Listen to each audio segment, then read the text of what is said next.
Bu reklama emas, konditsioner ovutganda top 3 ta narsaga e'tibor berishingiz shart.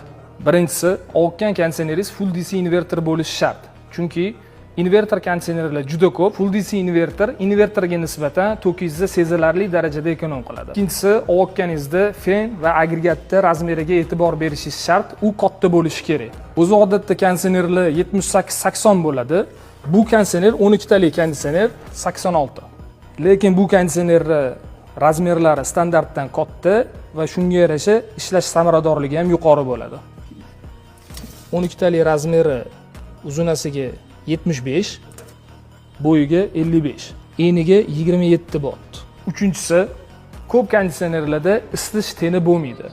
Lekin agar siz qishda yaxshi isitishni xohlasangiz, ichida teni bor konditsionerni oling. Oxirida shundan kelib chiqib turib aytamizki, konditsioner ovutganingizda full DC inverter bo'lishi, uni razmerini katta bo'lishi va ichida ten bo'lishi juda muhim hisoblanadi.